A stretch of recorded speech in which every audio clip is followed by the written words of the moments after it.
ఇక local details చూస్తే CM చంద్రబాబుపై అనుచిత వ్యాఖ్యలు చేసిన మాజీ మంత్రి పేర్ని నాని మాటలను తీవ్రంగా ఖండించారు MLA Kimidi Kala Venkatrao. Jagan and co చేస్తున్న దుశ్చర్యలు అన్ని ప్రజలు గమనిస్తున్నారని, కులమతాలను రెచ్చగొట్టే వ్యాఖ్యలు చేస్తూ విద్వేషాలు సృష్టిస్తున్నారని మండిపడ్డారు.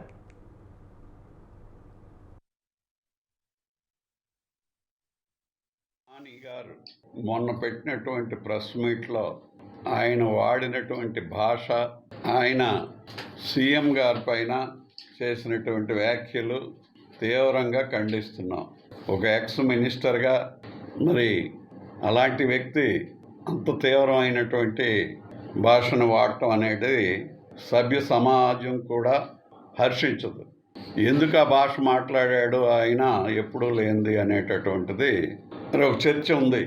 జగన్మోహన్ రెడ్డి అండ్ కంపెనీ అధికారం లేక భరించలేనటువంటి, బ్రతకలేనటువంటి పరిస్థితుల్లో అధికారమే పరమావధిగా భావించే వ్యక్తులుగా కుట్రలు చేస్తున్నారు అనేటటువంటి. కాంగ్రెస్ పార్టీ రేషన్ కార్డుల పంపిణీ అంతా ప్రజలను మభ్యపెట్టే ప్రక్రియ అని ఆరోపించారు టీజీబే చీఫ్ రామచంద్రరావు. పౌర సరఫరాల్లో కేంద్ర వాటానే ఎక్కువని, రేషన్ పంపిణీ సామగ్రిపై ప్రధాని మోదీ ఫోటో చిత్రీకరించాలన్నారు ఆయన. బీజేపీ హయాంలో రవాణా వ్యవస్థ వేగంగా విస్తరిస్తుందన్నారు. వచ్చే ఎన్నికల్లో కోదాడగడ్డ బీజేపీకి అడ్డాగా మారుతుందన్నారు. సూర్యాపేట జిల్లా పర్యటనలో భాగంగా కోదాడ మండలం నల్లబండగూడెంలో గ్రామస్తులకు బీజేపీ అందిస్తున్న సంక్షేమ పథకాల గురించి వివరించారు.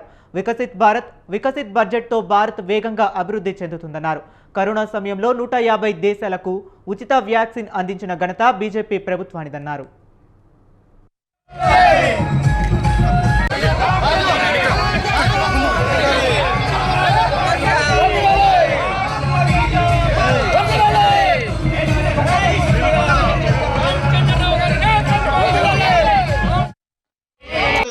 రేషన్ కార్డు ఏదైతే ప్రభుత్వం ఇస్తుందో అది కేవలం నాటకం మాత్రమే అనుకుంటున్నాను. గత ప్రభుత్వం 10 సంవత్సరాలు రేషన్ కార్డు ఇవ్వలేదు. ఈ ప్రభుత్వము ఏడాదిన్నర తర్వాత ఇప్పుడు మేల్కొని ఏదో రేషన్ కార్డు ఇస్తా అని చెప్తున్నారు. రేషన్ కార్డులో కూడా మోదీ గారు ఫోటో పెట్టేది. మోదీ గారు ఫోటో ఎందుకున్నారంటే ప్రధానమంత్రి గరీబ్ కళ్యాణ్ యోజన కింద ఈరోజు 5 కిలోల బియ్యం అయితే ఏంటి, గోధుమలు అయితే ఏంటి, 1 కిలో పప్పు అయితే ఏంటి ఉచితంగా ఇచ్చేది కేంద్ర ప్రభుత్వం. మళ్ళీ కేంద్ర ప్రభుత్వం ద్వారా ఈ సబ్సిడైజ్ సంబంధించినటువంటి ఫుడ్ గ్రెయిన్స్ కానీ ఫ్రీ ఇచ్చేటువంటి ఫుడ్ గ్రెయిన్స్ ఉన్నప్పుడు నిధులన్నీ నరేంద్ర మోదీ గారు ఇచ్చినప్పుడు నరేంద్ర మోదీ గారి బొమ్మ పెట్టాల్సిన అవసరం లేదు. ఇది ఒకటి. రెండోది, ఇది ఏదో ఒక ఈవెంట్ లాగానే ఏదో గ్రామాల్లో 10 రేషన్ కార్డు పంచడంలో అర్థం లేదు. తెలంగాణలో ప్రతి అర్హుడికి రేషన్ కార్డు ఇవ్వాలి. ప్రతి అర్హుడికి ఆల్ బెనిఫిషరీస్, ఎలిజిబుల్ బెనిఫిషరీస్ అందరికీ రేషన్ కార్డులు ఇవ్వాలి. రైతులకు, ప్రజలకు మేలు చేసేందుకే ప్రభుత్వం కృషి చేస్తుందని ఎమ్మెల్యేలు బుడ్డా రాజశేఖర రెడ్డి, భూమా అఖిలప్రియ అన్నారు. నంద్యాల జిల్లా వెలుగూడు బ్యాలెన్సింగ్ రిజర్వాయర్ నుండి శ్రీశైలం దిగువకు నీటిని విడుదల చేశారు. మొదట గంగమ్మకు ప్రత్యేక పూజలు నిర్వహించి చీరాసారెను సమర్పించారు.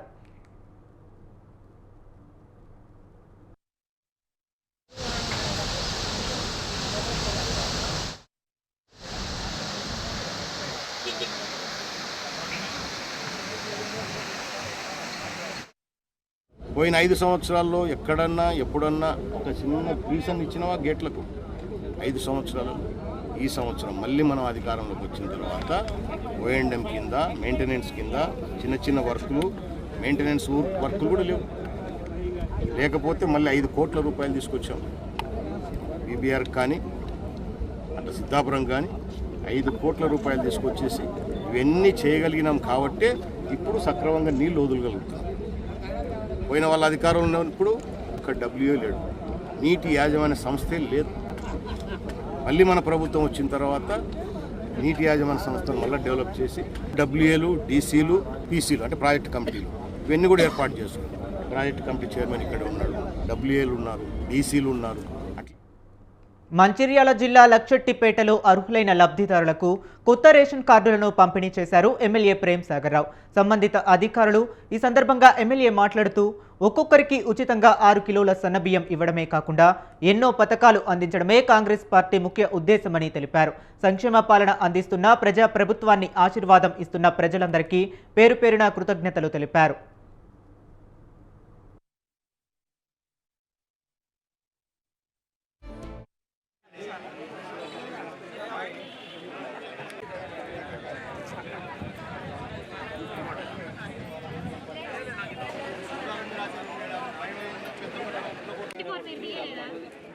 మీకు ఇంక ఇది కావాలి ఇసోండి ఏది తెప్పిద్దాం నేను తెప్పిస్తా ఈ ఇసోండి కాదు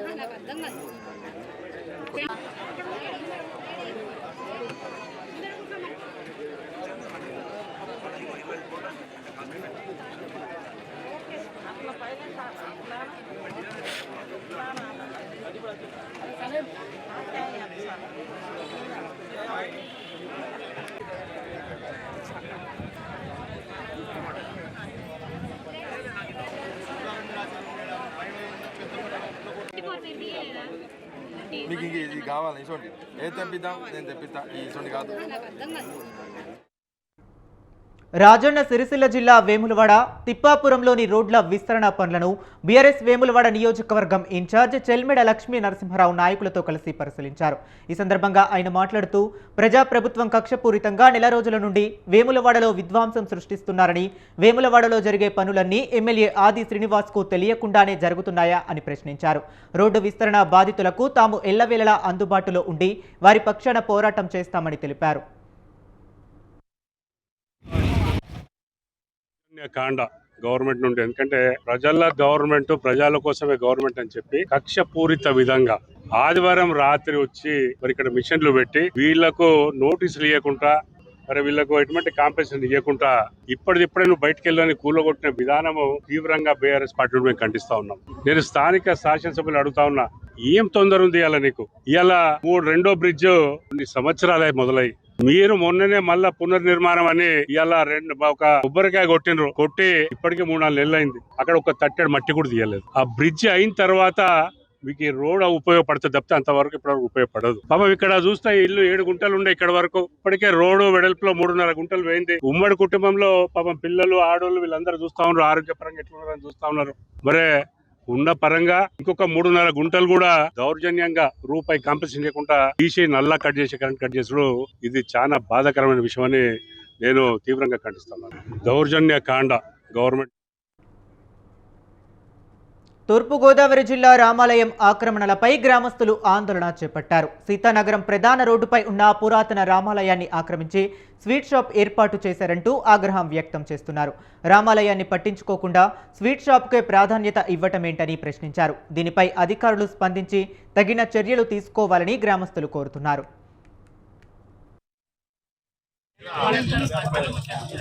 రామాలయం ఏదైతే ఉందో పోస్ట్ పడిపోయి ఉండేది, బయట పోస్ట్ పందిరిలో ఉండేది. మరి ఎవరు పడుకుంటారని మేము చూడలేదు. ఈ చెట్టు వేసేటప్పుడు చాలా మంది నాయకులు చూశారు. ఇంచుమించు సుమారు 10 రోజులు పనిచేశారు ఇక్కడ. మేము కూడా చూసుకుంటానే పోయాం, ఎవరు కూడా వాళ్ళు అడగలేదు. ఈ విషయం ఏదైతే ఉందో మన రాజుగారు ఈ సమస్యను బయట తీసుకొచ్చే వరకు కూడా ఎవరికి తెలియదు. ఇప్పుడు మరి వీళ్ళందరూ వస్తున్నారు కాబట్టి నా అభిప్రాయం ఏదైతే ఉందో అది స్టార్ట్ అయిపోయింది కాబట్టి కనీసం 6 నెలలు అంటున్నారు కాబట్టి 3 నెలలు ఒక చివరి బస్ స్టాండ్, ఒక 60 సంవత్సరాల రామాలయం, ఆ రామాలయాన్ని తయారు చేసి పడగొట్టి ఒక మండపాన్ని అందులోని వికలాంగులు, లాస్ట్ బస్సు ఎప్పుడు 10 గంటలకు వస్తే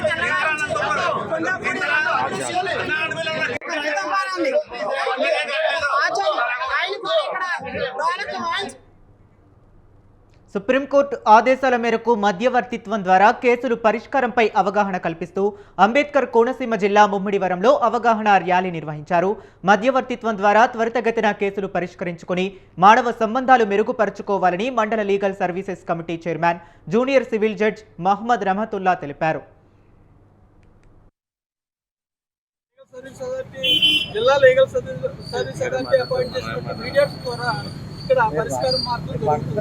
ఎందుకంటే కోర్టులు అంటే చాలా ఎవిడెన్స్ పెట్టాలి, కేసు డిస్పోజ్ అవ్వాలంటే పార్టీలు ఆర్థికంగా కానీ టైం ప్రకారంగా కానీ సమయం కూడా వృధా అవుతుంది కనుక ఆ విధంగా మరి అవాయిడ్ చేయడానికి ఈ యొక్క మీడియేషన్ పద్ధతిలో సత్వర పరిష్కారం అనమాట. అంటే డివోర్స్ ఫీలింగ్స్ ద్వారా కేసు తొందరగా పరిష్కారం కావు. అదే మీడియేషన్ ద్వారా కూర్చోబెట్టి వాళ్ళ మనసులో ఉన్నటువంటి బాధల్ని ఆ మీడియేషన్ ద్వారా ఎక్స్ప్రెస్ చేయడం వల్ల వాళ్ళలో ఉన్న డివోర్స్ పోయి కేసు సత్వర పరిష్కార మార్గాలు తొందరగా పరిష్కారం అవుతాయి. తద్వారా పెండెన్సీ ఆఫ్ కేసెస్ త్వరగా పరిష్కారం కావడానికి అవకాశం ఉంటుంది. అదేవిధంగా గ్రామాల్లో ఈ లీగల్ అవేర్నెస్ క్యాంపుల వల్ల గ్రామాల్లో కూడా ఒక విధంగా ఒక ప్రశాంతమైన వాతావరణం అవేర్నెస్ చేయడం కూడా జరుగుతుంది. ఈ వాతావరణం వల్ల పరిష్కారం కాకుండా గ్రామాల్లో కూడా సస్యశామనంగా ఉంటే, ప్రశాంతంగా ఉంటే లా అండ్ ఆర్డర్ ప్రాబ్లమ్స్ అవకాశం అరైజ్ అయ్యే అవకాశాలు ఉంటాయి. అందువల్ల ప్రతి రైట్స్ కూడా అదే. కృష్ణా జిల్లా గుడివాడ ఆర్టీఓ కార్యాలయాన్ని ట్రాన్స్పోర్ట్ వాహనదారులు ముట్టడించారు. ఆర్టీఓ కార్యాలయ ఉద్యోగులను లోపలికి వెళ్లకుండా వాహనదారులు అడ్డుకున్నారు. ఏటీఎస్ విధానాన్ని రద్దు చేయాలని డిమాండ్ చేశారు.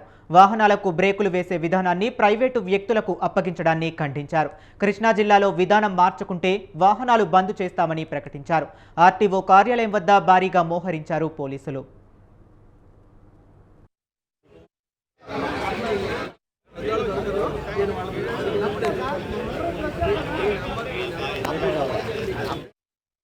ఇక్కడ మనం అందరూ సమావేశానికి ముఖ్య ఉద్దేశం ఏంటంటే ఈ ప్రభుత్వం వారు నిర్ణయించిన ఏటీఎస్ సిస్టమ్ అనే దానికి వ్యతిరేకంగా మనం అందరం ఇక్కడ సమకూరి మనం అందరం చేస్తున్నాం. అసలు ఏటీఎస్ విధానం అనేది తప్పు.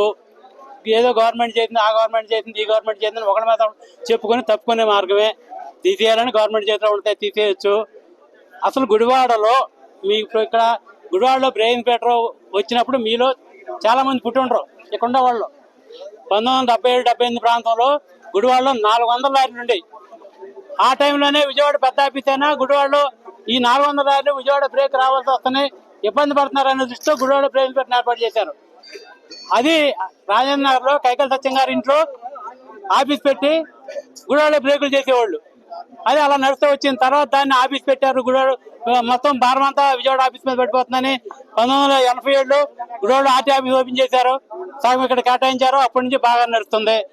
ఈ రోజున అంటే ప్రైవేట్ వాళ్ళకి ఇవ్వటం అంటే మన గవర్నమెంట్ వారి బ్రేక్ ఇన్స్పెక్టర్ల దగ్గర సత్తా లాగా ఇస్తున్నారా, లేకపోతే నమ్మకం? మంచిర్యాల జిల్లా దండేపల్లి తహసీల్దార్ కార్యాలయం ముందు ఆదివాసీలు ఆందోళన చేపట్టారు. ఆదివాసీ మహిళలను అకారణంగా అర్ధరాత్రి తహసీల్దార్ కార్యాలయానికి తరలించి బైండ్ ఓవర్ చేయాలని యత్నించిన ఫారెస్ట్ అధికారులపై చట్టపరమైన చర్యలు తీసుకోవాలని ఆదివాసీ మహిళలు డిమాండ్ చేశారు.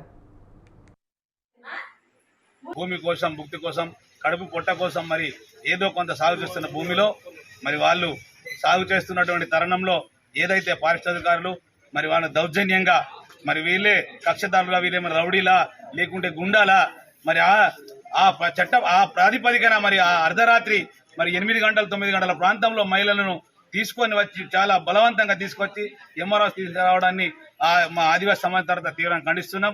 ఇటువంటి చర్యలకు పాల్పడితే మాత్రం రాను రోజుల్లో తీవ్రమైన పరిణామాలు ఉంటాయి. ఈ యొక్క దండేపల్లి మండలమే కాదు, ఒక మంచిర్యాల జిల్లా కాదు, ఉమ్మడి ఆదిలాబాద్ జిల్లా మొత్తం ఈ యొక్క ఆదివాసీ సమాజం ఆదివాసులందరూ తిరగబడే రోజులు వస్తాయి. కాబట్టి దయచేసి ఫారెస్ట్ అధికారులు ఇటువంటి చర్యలకు పాల్పడకుండా శాంతియుతంగా ఏదైనా సమస్య ఉన్నప్పుడు అందరితో మమేకమై కలిసి రానున్న ఏదైతే కార్యక్రమాలు చేయడానికి మీరు సహకరించి తప్ప మరి ఇట్లాంటి చర్యలు చేస్తూ పోతామంటే మరి రాను రోజులు తీవ్ర పరిణామాలు ఉంటాయని ఆదివాసీ సమాజం తప్పక నేను హెచ్చరిస్తున్నా. కాబట్టి తప్పక కడప జిల్లా అట్లూరి మండలం ఎస్ వెంకటాపురం మండల పరిషత్ ప్రాథమిక పాఠశాలను విద్యాశాఖ అధికారి షంసుద్దీన్ ఆకస్మికంగా తనిఖీ చేపట్టారు.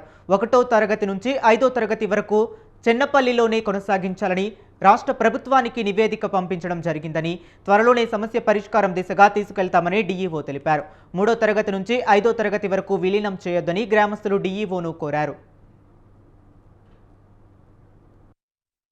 అంటే ఏం సార్ అట్లా మీరేమో శత్రువు అని కాదు కదా, మీరేం శత్రువేం కాదు కదా. మీరు ఈ మండలంలో ఇన్ని రోజులు ఉన్నప్పుడు మీ దగ్గరికి ఏ రోజు రాలేదు ఎవరు వీళ్ళు. అట్లాంటిది ఈరోజు సమస్యను తీసుకొని వచ్చినారు. దాన్ని మనం అర్థం చేసుకోవాలి సార్. తర్వాత ఈ పిల్లలకు 3, 4, 5 పిల్లలకు మీరు ఏం చేస్తారు అని అంటే అటెండెన్స్ ప్రాబ్లం లేకుండా ఏమీ లేకుండా కమిషనర్ గారి దగ్గర నుంచి మనకు ఒక డెసిషన్ వచ్చేంత వరకు ఈ పిల్లలకు సంబంధించినటువంటి అటెండెన్స్ తల్లికి వందనం మిస్ కావడానికి లేదు ఆన్లైన్లో. రెండవది వీళ్ళకి రావాల్సినటువంటివి ఏవైతే ఉన్నాయో బ్యాగులు అవి ఇవ్వాల్సిందే, పుస్తకాలు ఇవ్వాల్సిందే, మధ్యాహ్న భోజనము కూడా ఇవ్వండి. గుంటూరు జిల్లా తుళ్లూరులో వృద్ధ దంపతుల కిడ్నాప్కు యత్నించారు. ఇంట్లోకి చొరబడి హైకోర్టు లాయర్ మోహన్ రావు దంపతులపై దాడి చేశారు. మోహన్ రావు, అతని భార్య నోటికి ప్లాస్టర్ వేసి కత్తితో బెదిరించారు దుండగులు. స్థానికులు రావడంతో పరారయ్యారు. ఆస్తి వివాదంలో తన మేనల్లుడే దాడి చేసి ఉంటాడని అనుమానం వ్యక్తం చేస్తున్నారు.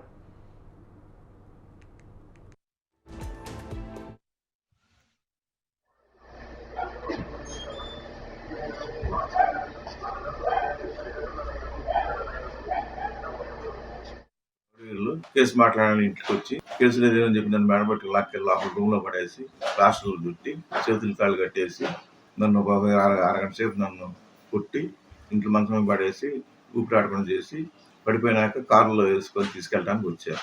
నేను ఆ పెరాయించుకునేటప్పుడు వాళ్ళు కత్తితో కొడుతూ చేయటం పెడితే చేతుల మీద గాయాలయ్యింది. చేతులతో కొట్టారు. ఆమెను కూడా ప్లాస్టర్ వేసి ఆమెను కూడా కుర్రాడు ప్లాస్టర్ వేసి కత్తి పెట్టి బెదిరించి ఆమెను కూడా పడేసారు. వాళ్ళు కిడ్నాప్ చేసి తీసుకెళ్ళడానికి డబ్బులు అడిగారు 3 కోట్లు. ఎందుకు ఎవరు అంటే ఏం చెప్పలేదు. నువ్వు రా ముందు కారు ఎక్కడ నా కారు తీసి కారులో ఎత్తి నీ కారు పెరాయించుకొని దూకి కేకలెత్తారు. జనం చెప్పి పారిపోయారు. ఇదంతా బెజ్జం సౌహార్ద ఈ ఆస్తి గొడవల్లో ఇప్పుడు ఆల్రెడీ కేసు అయింది వాడి మీద. ఆస్తి ఎందుకు తేలుతాను ఆయన సంగతి తేలుతా అని చెప్పి ఇట్లా ఇప్పటికీ ఆల్రెడీ ఒకసారి బెదవడంలో అడుగులు తీసుకొచ్చి వాళ్ళు వెళ్ళిపోయారు మాట్లాడకుండా, తెలిసిన వాళ్ళే అని. మళ్ళీ ఇప్పుడు గుంటుపల్లి నుంచి వాళ్ళ అత్తగారు వాళ్ళని ఎవరైనా తీసుకొచ్చారు అని అంటున్నారు. అది కూడా నాకు తెలియదు. 3 వచ్చారు. వచ్చి నన్ను రాత్రి వాడి చూపించి ఇల్లు చూపించి వెళ్ళాడంట. ఆయన అరగంటకి అందరు పోయారు. అక్కడ పారిపోయారు. ఇదంతా సౌహార్దాను బెజ్జంకొండమ్మ వీళ్ళిద్దరు కలిసి చేస్తాను. అది డబ్బులు కోసం ఆస్తి గొడవే. మా నాన్న ఈ ఆస్తి వాళ్ళు అమ్ముకున్నారు తొండపడ వాళ్ళకి. అది నేను కోర్టులో వేసి ఆ వారసులు చిలువురామ పెద్దామని ఆమె పేరు మీద కోర్టులో తీసుకొచ్చినప్పుడు నేను చేసినట్టు వాళ్ళు అమ్మేం కాబట్టి వాళ్ళ ఆస్తి వాళ్ళకి ఇచ్చేసాం. 300 గజాలు వాళ్ళకి వస్తుంది 60 చేతులకి కొనుగోలు కింద. ఆ 300 గజాలు వాళ్ళకి రిజిస్టర్ చేసాం. న్యాయబద్ధంగా వాళ్ళు అడిగారు, నేను కూడా ఇస్తానని రిజిస్టర్ చేసాం. వాళ్ళు కూడా ఒప్పుకున్నారు. పెద్ద మనుషుల సమక్షంలో రాజీ అయిపోయింది. ఎమ్మెల్యే గారి సమక్షంలో అంతా తహసీల్దార్ దగ్గర. ఆయన వాళ్ళకి ఎందుకు ఇచ్చో మా ఆస్తి మాకు రావాలది నువ్వు కోర్టులో గెలిచి వాళ్ళకి ఇటు అసలు కోర్టు మీకే సంబంధం నేనేసాను. అది కోర్టులో మీకే సంబంధం అంటే మాకు అందరికి రావాలి కదా. అసలు నీకు రాదని చల్లదాన్ని కోర్టు క్లియర్గా ఇస్తుంది. వాళ్ళు చల్లదాన్ని మీకు చల్లదాన్ని ఇస్తే ఇప్పుడు అదన్నీ వాడు ఏం చేస్తున్నాడంటే వీళ్ళని రచ్చగొట్టి మనకు వస్తుంది ఆస్తి అన్ని కేసేద్దామంటే అడుగురు వెళ్ళాల మిగతా వాడు వెళ్ళకపోతే ఈడే కేసులు వీడికి చల్లదని నా మీద నన్ను అటాక్ చేసి. ప్రభుత్వ విప్ స్థానిక శాసనసభ్యులు ఆది శ్రీనివాస్పై తనకు పూర్తి నమ్మకం ఉందని బాధిత మహిళ అన్నారు. తనను అన్ని విధాలుగా ఆదుకుంటానని హామీ ఇచ్చారని అన్నారు. ఇల్లు కోల్పోతుందని ఆవేదనతో నిన్న అలా మాట్లాడానని, పోలీసులు పెట్టిన ఇబ్బందులతో ఏమి చేయాలో అర్థం కాక అలా మాట్లాడానని తెలిపారు. ఆవేదనతో అలా మాట్లాడాను తప్ప తనకు వేరే ఉద్దేశం లేదని స్పష్టం చేశారు.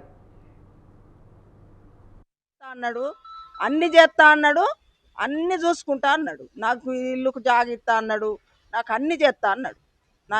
నాది పోలీసు వాళ్ళు నన్ను అటు ఇటు గుంజుటానికి నాకు ఆవేశం ఆగలేక 2 ముచ్చట్లు నేను జారిన. అభివృద్ధి కొరకు విడిచిపెట్టడానికి సిద్ధంగా ఉన్నాం. 10 మందికి మంచి జరిగితే నా ఇల్లు పోయినా ఏం కాదు. నన్ను పోలీసు వాళ్ళు అటు ఇటు గుంజుట్లా నాకు కోపం వచ్చింది. చెక్కులు ఇస్తా అన్నాడు, అన్ని చేస్తా అన్నాడు, అన్ని చూసుకుంటా అన్నాడు. నాకు ఇల్లుకు జాగిస్తా అన్నాడు, నాకు అన్ని చేస్తా అన్నాడు. నాది పోలీసు వాళ్ళు నన్ను అటు ఇటు గుంజుటానికి నాకు ఆవేశం ఆగలేక 2 ముచ్చట్లు నేను జారిన.